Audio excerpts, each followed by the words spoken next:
দশক থেকে যাদেরকে আমরা টিভি চ্যানেলে দেখে এসেছি, যাদের ছবি দেখে আমরা মুগ্ধ হতাম, গত ৩০-৩৫ বছরে তাদের অনেককে আমরা হারিয়েছি। দেখুন আসলে সময় যে কত দ্রুত ফুরিয়ে যায়, কত পরিচিত মুখগুলোই এখন হারিয়ে গেছে চলচ্চিত্র জগতের। দেখার পর আসলে ছবিগুলো দেখার পর তাদের কথাটা স্মরণে আসলো।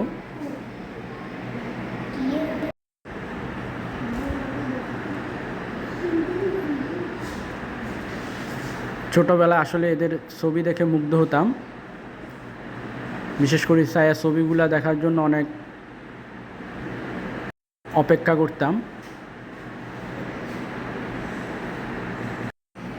আসলে তাদের ছবিগুলা দেখার পর মনে হলো যে আসলে মৃত্যুর কত কাছে আমরা।